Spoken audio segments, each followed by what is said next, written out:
Well, welcome back. So I watched a movie a little while ago called Hell or High Water, and it was starring Jeff Bridges and I think Chris Pine and Gil Birmingham, and you'll recognize all those if you watch them or if you've seen this. There's a scene right in the middle of it where they go into this greasy spoon kind of restaurant to eat, where Jeff Bridges and Gil Birmingham, who are Texas Rangers, trying to find a bank robber, right? But they got to go eat lunch. They go into this greasy spoon restaurant and they're getting ready to order, and the waitress comes up. She's about 100 years old and super grouchy, perfectly cast for this position. So she walks up to the table, and the first thing she says is, "What don't you want?" What don't you want? I absolutely love that scene. It stuck with me. In fact, the question was so fun, and if you watch the whole thing, you can go on YouTube or find it yourself and watch the whole scene. That's just a little snippet of it, but it's so fun. It's really fun, and I started to think about that a little bit as a great way of clarifying what we actually do want. Most of us are fairly optimistic, and if you're engaged in the Hilt Academy with me here, you know that leadership is hard, and sometimes we make it harder than it needs to be. And one of the ways we do that is we try so hard to find out what we do want, and we try really hard, rightly so, to clarify that, because we got two jobs: create clarity, create alignment, right? So we have to do that a lot. It takes a lot of work to do that, but sometimes we get a little bit stuck, and we're so busy working at what we want that maybe we could ask this question: well, what don't you want? Sometimes it's a little more clear for us to start there. Maybe we should actually start asking that.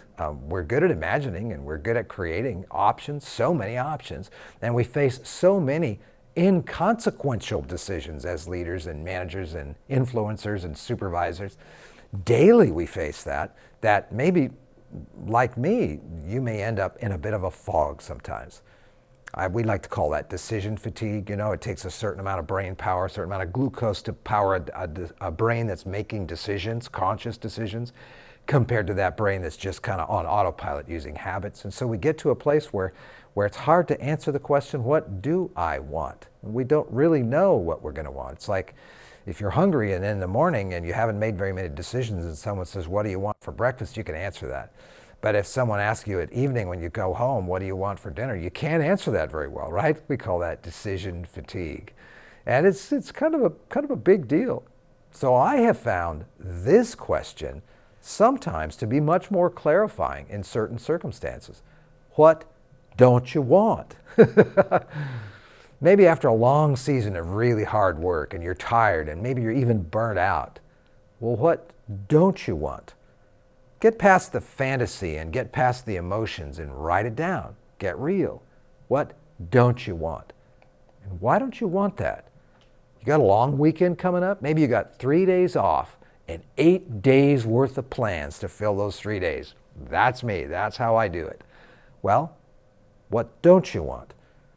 Maybe you're involved in an interpersonal conflict at home or at work. What don't you want? And why? Maybe your finances combined with your work schedule and demands of people are really, really frustrating to you. Well, what don't you want? Maybe your job itself. Look out a year or 2 years. Maybe if you got a great imagination, look out 3 years, maybe not much more than that, and think about your job. What don't you want?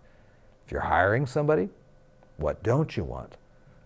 By asking and answering, what don't I want? I'm then able to decide with a lot greater clarity what I do want and why I want that. And then once I'm clear about that, once my options are narrowed and the distractions of the potential are quieted, I can begin to focus on what I actually want.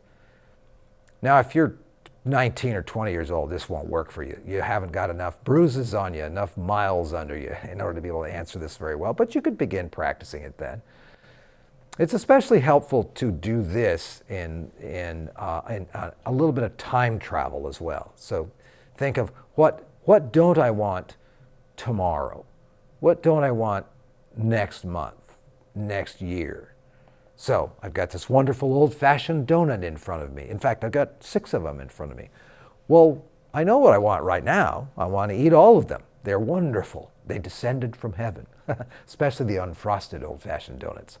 Okay, so what don't I want tomorrow? Ooh, I know the answer to that. You want to binge on the latest distraction on the screen? Why not ask yourself, what don't I want tomorrow? Should I go back to school or not? Why not ask yourself, what don't I want in 2 years? Are you involved in the season of sleeplessness that comes with raising children and then also working outside of the home? And you just want to give up and be impatient and let them do whatever they want, to slap an iPad in front of them and let the iPad raise them? I get it. Well, what don't you want in 10 years? Are you coaching somebody at work to solve a problem or to resolve a conflict? Maybe with them you could start with, well, what don't you want? Especially tomorrow and especially next week, and why? You can use this really simple question with others everywhere you go to, wherever the opportunity may present itself and clarity is hard to arrive at. Helping someone work through a great big decision at work, well, you can ask them the question, what don't you want? Try it. You'll be surprised at how clearly you think and how easily you'll be able to decide and then to engage and then to move forward. So as soon as you finish this video, what's next? Well, what don't you want? Well, I know what I don't want. I don't want anyone else to sip the rest of this wonderful bourbon. So here's to you.